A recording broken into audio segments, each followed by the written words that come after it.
Ladies and gentlemen, please allow me to welcome you to our semi-annual, invitation-only, Canada and the Baltics Initiative Strategic Dialogue. I'm Brian Lee Crowley, and I am the Managing Director of the Macdonald-Laurier Institute, which is Ottawa's premier public policy think tank, and we are host of this event. For 3 years now, the Macdonald-Laurier Institute has made Canada's relationships and security commitments in Northern, Central, and Eastern Europe a major pillar of foreign policy work. We began with an enthusiastic endorsement of Canada's original commitment to lead the mission to Latvia, designed to reassure our NATO allies of our solidarity and commitment in the face of Russian provocation. This was followed by a series of events and publications establishing the rationale for extending that commitment to the enhanced forward presence mission in Latvia. We went on to our groundbreaking work on Russian disinformation efforts in the West. And finally, in the spring of 2019, we had a meeting with political directors and ambassadors from the three Baltic nations. And through all of these efforts, MLI has been the Canadian leader in promoting strong ties between Canada and the Baltics. Russia's recent military activities on its border with Ukraine provide a poignant reminder of the dangers posed by the Kremlin, and is only the latest in an ongoing series of provocations. Canada and the Baltics are, together, on the front lines of the Atlantic Alliance in facing down the sustained Russian challenge to European and North Atlantic security and stability. We are all immensely proud of MLI's work in promoting and deepening transatlantic ties, and I'm delighted that we are continuing this important work in 2021 with this strategic dialogue. Due to the ongoing pandemic, the dialogue must, alas, be conducted virtually. There is, however, nothing virtual about Canada's ongoing commitment to NATO and the Baltic missions in particular. We are putting our money and our people where our mouth is in the Baltics. Now, the purpose of this meeting is to facilitate an exchange of views between experts and policymakers from both sides of the Atlantic on the common challenges we face from Russia and what we can do to defend our common security, our prosperity, and our values. This word of welcome and the introductory remarks by some of our special guests, as you realize, will be recorded. The rest of the meeting, however, will be held under Chatham House rules. It will not be recorded, and we would appreciate it if you did not repeat or attribute to anyone else, remarks that you have heard at the event today. I'm now delighted to be able to introduce our first special guest, Rob Oliphant, who is the Parliamentary Secretary to the Minister of Foreign Affairs. Mr. Oliphant was elected as the Member of Parliament for Don Valley West in 2015. From 2011 to 2015, he served as President and CEO of the Asthma Society of Canada. He's an ordained minister in the United Church of Canada and has served congregations in Newfoundland and Labrador, Quebec, Ontario, and Yukon, and was the senior minister at Eglinton's St. George's United Church in North Toronto. Mr. Oliphant, the floor is yours for up to 4 minutes, according to our timetable. Thank you very much, Brian. And again, I'll just check to make sure people are hearing me. Not a format that I'm familiar with. Very good. So good morning. And on behalf of our Minister of Foreign Affairs, the Honourable Marc Garneau, I am very pleased that I've been invited to join you this morning and want to especially welcome the many distinguished guests, including Your Excellency, the President of Latvia. Among us today, I also want to acknowledge members of the Canadian Parliament, my colleagues. I know that there have been some intended to join, but I see John McKay and Michael Chong, James Bazan, Yvonne Baker, and Heather McPherson, as well as we will be joined by the Minister of International Development, Minister Karina Gould. Well, thank you to the Institute, the Macdonald-Laurier Institute, for hosting this event once again. And it is a marker, and I'm very proud of the strides that Canada has made in its relationship with the Baltic states in recent years. Our countries enjoy excellent relations, both multilaterally and bilaterally, not the least of the reason for being that we share fundamental values. We value human rights, we value democracy, we value the rules-based international system. But these values alone do not account for the vibrancy of our relationships. Rather, this newfound strength is rooted in actions decided upon and taken in partnership. Actions like those that we've taken in response to Russia's aggression, and its aggressive and destabilizing actions, for example, Canada's leadership of the Enhanced Forward Presence battle group in Latvia, among other things. Canada is honored to lead this battle group. It is a contemporary instance of our enduring commitment to regional stability and security. We've undertaken a Team Canada effort in Latvia. This reflects our whole-of-government approach to political, economic, and military actions in the Baltic region writ large. As has been observed, including in a very recent article published by the Macdonald-Laurier Institute, this integrated approach is unique among the 4 Enhanced Forward Presence battle groups. It is credited with tackling Russian disinformation among the general public. We need to consolidate and build upon this success, and we must ensure it's visible to the people we serve so they can see the benefits of our partnerships. Canada also continues to support the democratic resilience of countries that border Russia, such as Ukraine, Belarus. Like the Baltics, Canada continues to condemn Russia's violations of Ukraine's sovereignty and territorial integrity. We must continue to work hand in hand, including through NATO and the OSCE, to support Ukraine's commitment to de-escalate the current crisis. Canada continues to monitor the situation closely after Defense Minister Shoigu announced that Russia will be withdrawing its troops from the border with Ukraine starting on April 23rd. Canada is watching. It will be vital to ensure that this withdrawal, this drawdown is real, and that vigilance is key for all of us. Canada is also closely monitoring the situation in Belarus, where we are seeing a concerning continuation of human rights violations. In recent weeks, we've been concerned by the crackdown on the Polish community in Belarus. The work of international accountability mechanisms is imperative to achieving justice and to advance democracy in Belarus. This includes the work of the International Accountability Platform for Belarus and the accountability mechanism established under the Office of the High Commissioner for Human Rights. Now, I also, in closing, want to say how excited I am about the opportunities for innovation and growth that lay in store for Canada and the Baltic states. There are many. We have renewed trade and investment potential thanks to CETA. We have shared dynamic startup cultures. We can develop knowledge and ideas through academic and cultural exchanges.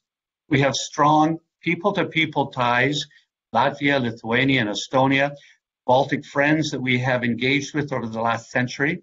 You are the experts on both sides of the Atlantic, so we know the strengths and potential of the Canada-Baltic relationship is important to all of us. Thank you, everyone, on this call for your contributions, especially to the Institute for hosting us, and I look forward to the discussion. My best wishes for a productive and enlightening strategic dialogue. Thank you, Brian. Thank you, Mr. Oliphant. It was very kind of you to make those remarks, and we very much appreciate your presence with us today. I'd now like to introduce our next special guest, the Honourable Karina Gould, Minister of International Development, who has recorded a video message for today's event.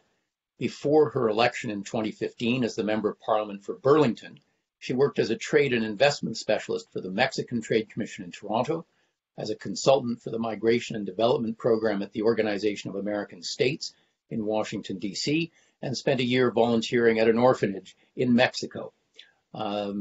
Allison, have we got Minister Gould's video? Good morning, and welcome to the Canada-Baltic Strategic Dialogue, hosted by the Macdonald-Laurier Institute. Though I am sure we would all much rather be gathering in person in Canada, I am nonetheless pleased to see this conversation unfold virtually. I'd like to start off by acknowledging that the President of the Republic of Latvia will be participating in today's conversation. President Levits, welcome to Canada, and thank you for joining in this important conversation. The relationship between Canada and the Baltic states is an important one to us here in Canada, and we need to continue to develop it and work together on some common goals and threats that we face. Threats, for example, like foreign interference. In my previous role as Minister of Democratic Institutions, I spent a lot of time meeting with counterparts and friends from the Baltics to learn more from your experience with foreign interference. I was delighted in that capacity to have met former Estonian President Toomas Hendrik Ilves, who I understand is also participating in today's dialogue. We learned much from your experience, and we're grateful for the friendship and the work that we have done together. Our strategic partnership with the Baltic countries is an important one for Canada, and we know that the work that we will continue to do together will be important to keep our country safe and to protect democracy in the region. I'd also like to note that we've done a lot of work together when it comes to democracy promotion and protection. Last summer, for example, Canada reacted quickly to the repression of the feminist-led pro-democracy protests in Belarus, and have since committed to helping fund the development of sustainable civil society movements in Belarus. We've also committed to working closely with our Baltic allies to help promote and support democracy in Belarus. And as you know well, Canada's armed forces proudly lead NATO's Enhanced Forward Presence mission in Latvia as part of Operation Reassurance. We stand with our Baltic allies to continue addressing the evolving threats and concerns that affect our shared security environment. Canada will continue to work with our allies in the Baltic states to support democracy and human rights and defend against malign foreign interference and actors who seek to undermine our shared values. Both in my current role and my former role, there is one thing that is clear to me. We need to keep working together to defend democracies and protect human rights. I have no doubt that today's discussion will be rich, that we will learn from each other and explore how we can continue to reinforce our shared commitments to democracy, human rights, and the standing for the values of a free and open society. I will look forward to learning of the policy recommendations that will come from this important exchange. I wish you all a productive dialogue. And of course, good health in these challenging times. Well, ladies and gentlemen, on your behalf, I want to thank the Honourable Karina Gould for her message to us today. I now have the honour of introducing our final, shall I say, extra special guest, His Excellency Egils Levits, President of the Republic of Latvia, who will be making some introductory remarks. Mr. Levits, of Justice after full restoration of the Constitution in Latvia, the first ambassador of Latvia to Germany after the restoration of the country, the first Latvian judge at the European Court of Human Rights, and the first Latvian judge at the European Court of Justice. He has been the ambassador of Latvia to Germany, Austria, Hungary, and Switzerland, and he has also been Deputy Prime Minister, Minister of Justice, and Member of Parliament. President Levits, please be so kind as to address the meeting. Good morning, Canada. Good afternoon, Europe. Dear friends and colleagues. In 1948, Churchill warned that those who fail to learn from history are condemned to repeat it. With this in mind, today my themes will be importance of NATO, Canada's pivotal role in the enhanced forward presence of NATO troops in Latvia, AFP, and NATO's future. But first, a little historical perspective. The Baltic states declared independence in 1918 and secured this de facto by peace treaties between Soviet Russia and Baltic states in 1920. A foreign policy of strict neutrality did not prevent them from being coerced into providing military bases to the Soviet Union in 1939. This was followed by military occupation and annexation in the same week that Paris fell, as Hitler and Stalin carved up Europe between them in 1940. Independence was again declared in 1990 after half a century of occupation, with Russian troops finally leaving Latvia in 1994. We do not wish to repeat our reliance on neutrality, which ended with a half a century of Soviet, then Nazi, then again Soviet occupation. Other European countries, now our allies, had similar experience at the beginning of the Second World War. Therefore, this lesson, Latvia's primary foreign policy aim on regaining independence was NATO and European Union membership. Why is NATO so important, and why has NATO proved to be the most successful defensive alliance in the history? In my view, it is because of its fundamental values, which are clearly stated in the North Atlantic Treaty. I quote, "Member states are determined to safeguard the freedom, common heritage and civilization of their peoples, founded on the principles of democracy, individual liberty and the rule of law." In other words, member states are united in the shared values of defending liberty and our way of life. These historic values are again under attack. They are being undermined using the tools of free speech and democracy to destroy these very freedoms. When authoritarian states have used modern technology to distort our information space, to interfere in the fair conduct of our elections and even carry out assassinations on NATO territory, then it is time to wake up to these threats. We live in an era of technological competition, which the West is by no means certain of winning. Authoritarian regimes use these digital instruments to control their own population, as well to destabilize our democracies. This is particularly dangerous because it is not well understood by our own people. Therefore, NATO needs to put more emphasis on resilience. Failure to do so may weaken our ability to protect NATO from non-military threats. Let us remember that as we enter a renewed period of geopolitical rivalry, this is a contest between democracy and authoritarianism. I will now move on the collective defense, EFP, and the role of Canada. The North Atlantic Treaty also says that member states are resolved to unite their efforts to collective defense for the preservation of peace and security. That, of course, is the main role of a defensive alliance. Today it is exemplified by EFP, which improves the security of Poland, Lithuania, Latvia, and Estonia with a level of deterrence and defense we could not provide alone. EFP demonstrates NATO's determination to defend every one of our alliance's members. It also proves that we understand that a threat to any one ally is a threat to us all. It is important for all NATO members to protect the external borders of NATO in order to avoid the need to trigger Article 5 at a later stage with far more serious consequences. Canada's role in the EFP battle group Latvia strengthens the importance of transatlantic links. But Canada's contribution goes well beyond that.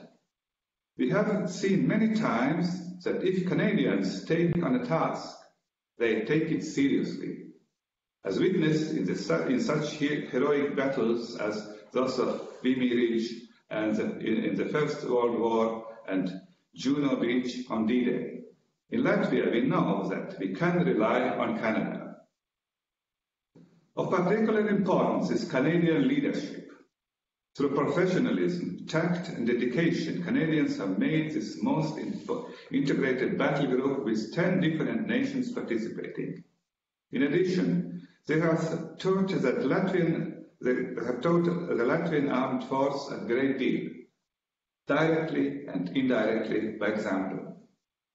Therefore, together with our other allies, we are very interested not just in Canada's continued contribution to EFP beyond 2023, but in continued Canadian leadership overseen by the important Canadian National Headquarters, Task Force Latvia.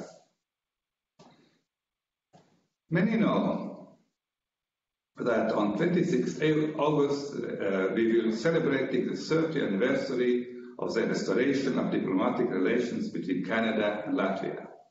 I would also like to take this opportunity to express our solidarity with Canada over China's arbitrary detention of two Michaels, Michael Spavor and Michael Gould. Now let me turn to NATO 2030. We are all familiar with its outline in Secretary General Stoltenberg's views. Set out this food for thought paper on 11th of February. It stressed the need for a new chapter in transatlantic relations and for NATO to become stronger politically, taking a more global approach. In view of today's challenge, no single state alone, even the most powerful, or Europe alone, can overcome the risks to our security, our democracies, and our way of life. We must acknowledge that continued or even increased importance of the United States leadership and the transatlantic link. Europe needs US just as the US needs her allies. We welcome the Secretary General's call for increased funding of deterrence and defense activities. As I have said earlier, in the alliance we are all equal, and defense of NATO's external borders is the defense of us all. In addition, I would like to draw particular attention to two areas: the enhanced focus on resilience and the defense of the rules-based international order. Resilience depends on citizens' trust and belief in their country. Without this, armed force alone will not guarantee security. The trust, in turn, depends on justice and fairness towards the individual. In essence, on belief in the rule of law and its just implementation. The arguments are similarly with regards to international rules-based order. If countries cannot rely on the observance of legally founded treaties and agreements, they will lose faith in the organizations upholding them and will seek to make arrangements and grant concessions to the powerful confront such agreements. I would also strongly support the renewed political commitment with increased consultations between allies at many levels, including interior ministers and national security advisors. In the past, internal security has been seen as national responsibility, as purely national. It is time to recognize the threats facing us today and to adjust to them. It is particularly relevant in light of the situation in Ukraine, which you will be discussing later. Let me be clear. None of us wants to return to the Cold War. For this reason, NATO has dedicated to twin deterrence with dialogue. Dialogue with Russia must not be at the expense of sufficient deterrence and defense. But without dialogue, we will not build a better, secure, and predictable relationship with Russia in the long term. With the emergence of increased global disorder and a variety of completely new threats, we must each reassess our own and our alliance's security and the contributions we are prepared to make towards it. In Latvia, in addition to devoting 2% of our GDP to defense, we are introducing a comprehensive defense system which aims to involve all citizens in sharing responsibility for the security of our country. Following the events of 2014 in Ukraine, we have changed our law on national security in order to make it the duty for our armed forces at every level to defend against external aggression, even without specific order. It is also illegal to order the armed forces not to resist. In other words, if deterrence fails, we will fail.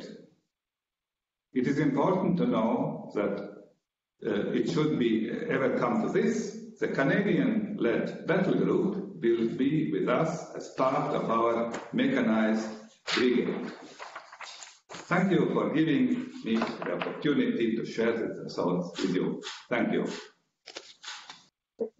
Thank you so much for your thoughtful and welcome comments today, Excellency. Of course, it's very gratifying to us here in Canada to see at the highest levels of the Latvian political and constitutional establishment such deep knowledge of Canada, of our history, and also your commitment to all the values that justify our presence in Latvia in the first place. And we are very honored to have you with us today. We'll be hearing more from President Levits in a moment.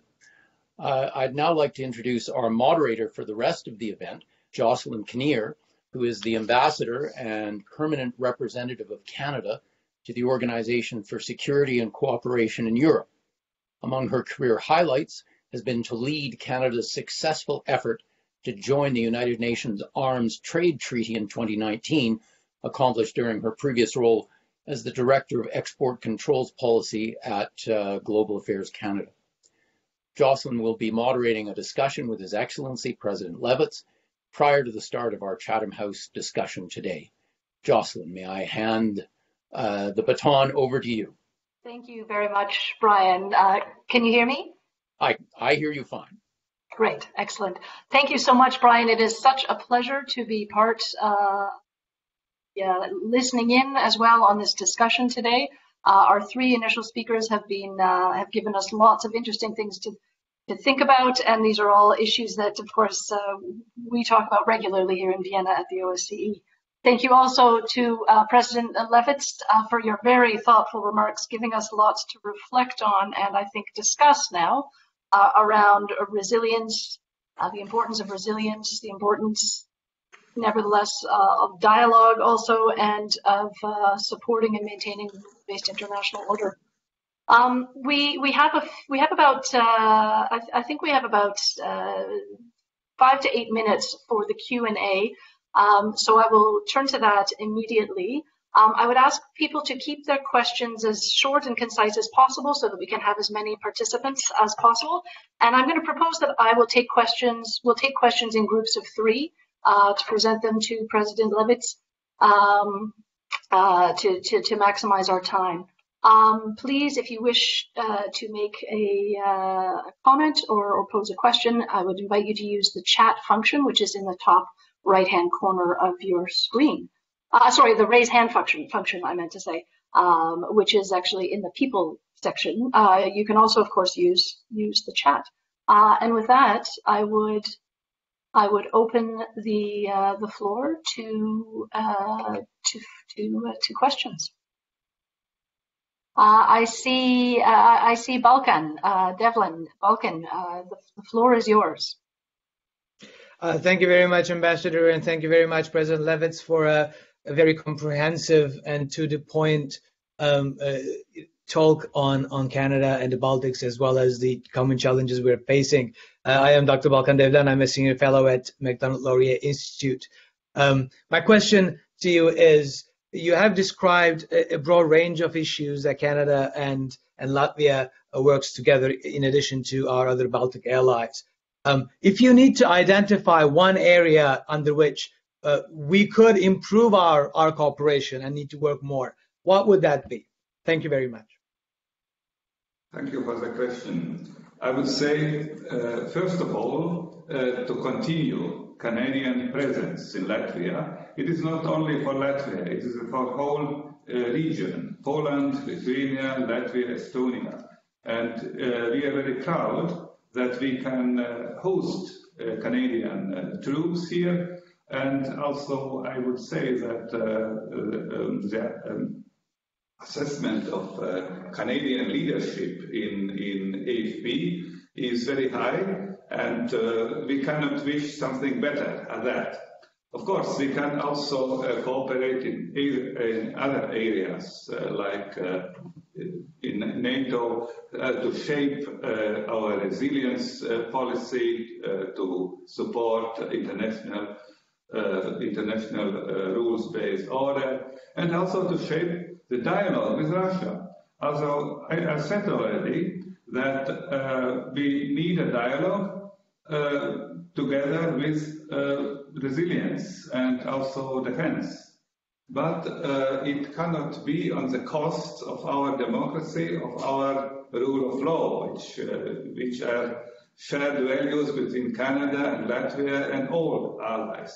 And I think this dialogue is an offer to Russia. They can take it and to come into the dialogue, or also not. But we are open to dialogue, and this is our constant policy, to be open to dialogue, so that we are expecting maybe in long term that our relations, European relations to Russia or Latvian relations to Russia, would be on the same level or on the same based on the same principles, for example, as Latvian relations to Germany.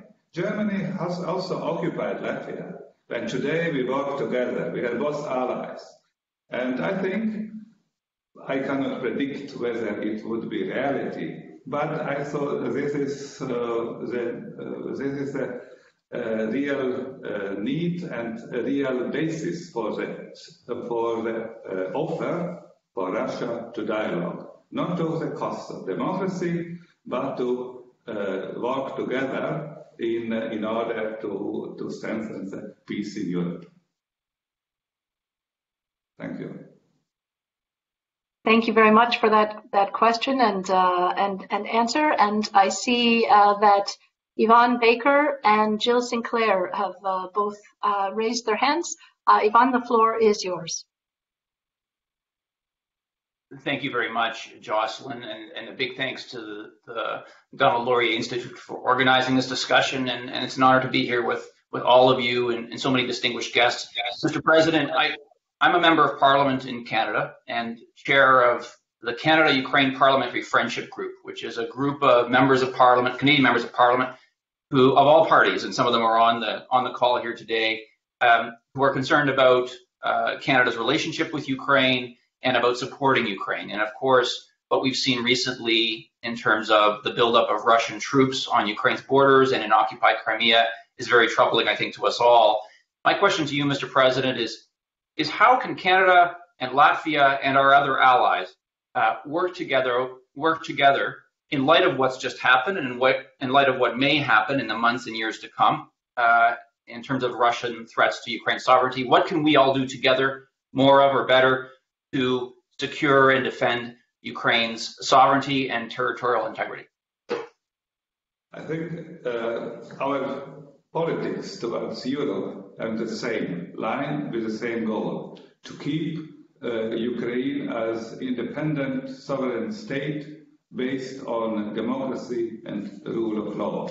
And this is the aim and the goal of all NATO allies, to support Ukraine. It is also, in the same time, support for our values. Ukraine will or wants to share our values. It's difficult. We all know it's a transition period and so on and so on. It's difficult. But it is a general will of the population of Ukraine to share the same values as Canada, as Latvia, as France, and other NATO values.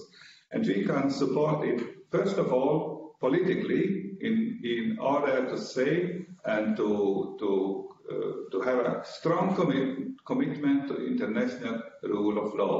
Also, occupation of other territory, of the territory of another state, is not permitted, and we will never recognize this. Maybe I can take the opportunity to thank also Canada. Canada also has not recognized the occupation of the Baltic states, 1940, and kept this position for 50 years. It's a long time, 2 or quite 3 generations, but it was a principle of Canada not to recognize annexations which are contrary to international law. And I think we have sent strong signals. We will do it the next years, in the next 20 years, and so on, till Ukraine will regain the sovereignty of the whole territory. And also, of course, there are a lot of practical help. what is possible, also humanitarian, but also to strengthen the administration, the government based on rule of law. And I can say that Latvia is particularly participating in the building or the strengthening of rule of law in Canada, in Ukraine. In order to, we are sending our advisors, our judges to Ukrainian courts in order to share the values and to show what means rule of law in practice, in courts practice. Also, it's not the same as general declaration. We are all for rule of law, but how to do it, how to implement it in decisions of the state administration, how to implement this in the decisions, the judgments of the courts. I think it is our profile of our help to Ukraine, and I know Canada has much more possibilities and much more potential to do it on a brighter basis. And Canada, with this special Ukrainian link between Canada and Ukraine, is, I think, the most open Western country which can really support Ukraine, and it is very important for the Ukrainian people.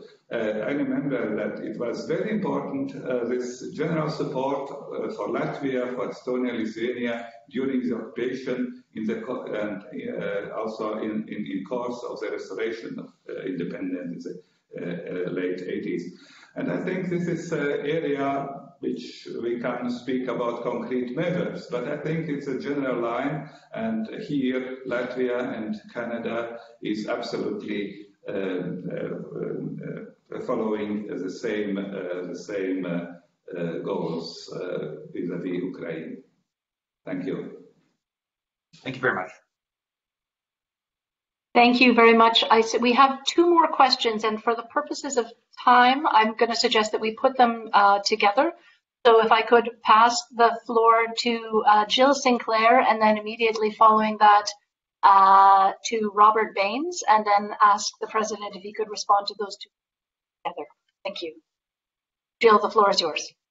Thanks, Alison. And President, we are honored to have you with us today. Thank you for your comments, and thank you for your leadership in the region.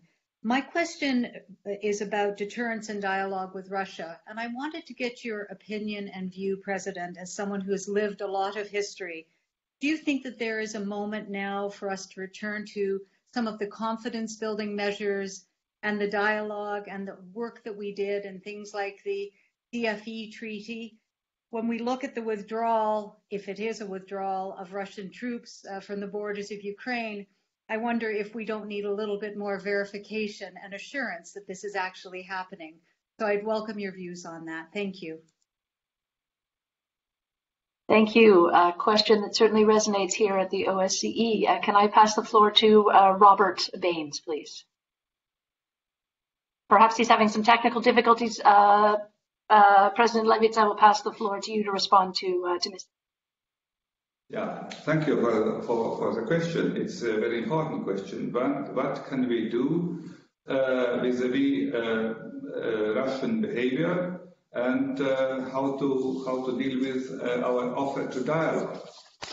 I can say that to be strong in every region,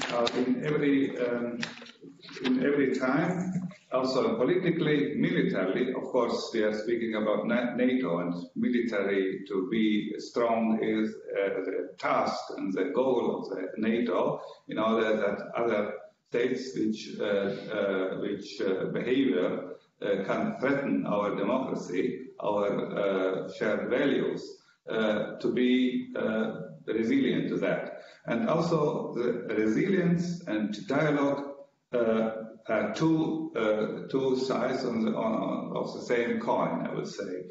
Resilience is a basis, and then dialogue is something more. Also, resilience, I think it is clear clear task of our NATO alliance.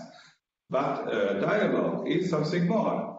We are offering good relationships, good neighborly politics between Russia and NATO allies. And it is up to Russia to take this opportunity.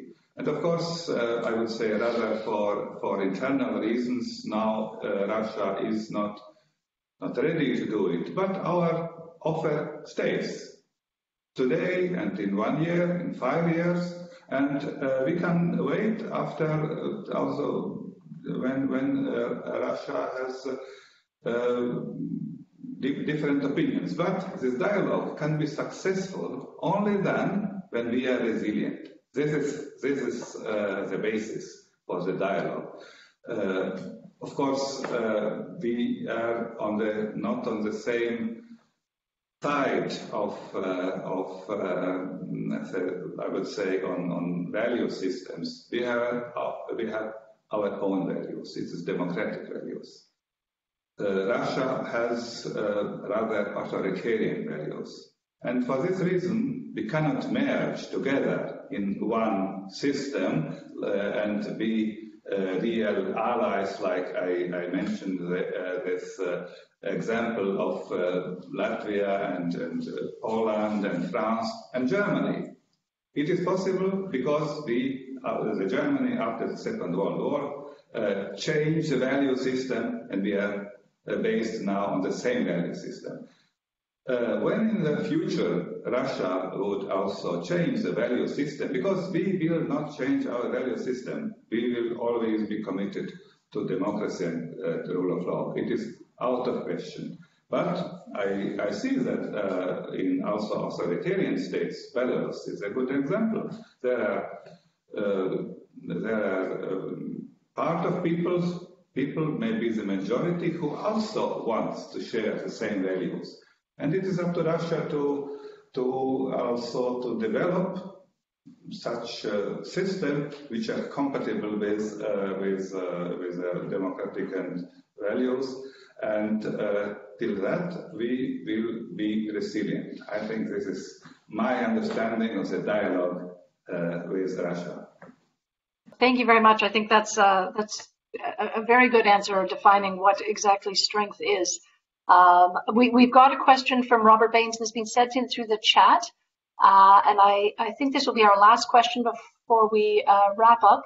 The question is, what can Latvia teach Canadians about the value of the rules-based international order? Never give up. I think Latvians has for 50 years kept in their will to freedom, to democracy, and to restore their independence. It is in the history of international law very rare situation. 50 years, also occupation, and then restoration of the independence and democracy. And I think this is not only for Canada, I would say, for all members or for all states which are committed to international rule of law, that it is possible also for 50 years keep this will. And I think this maybe could be a lesson. Thank you so much.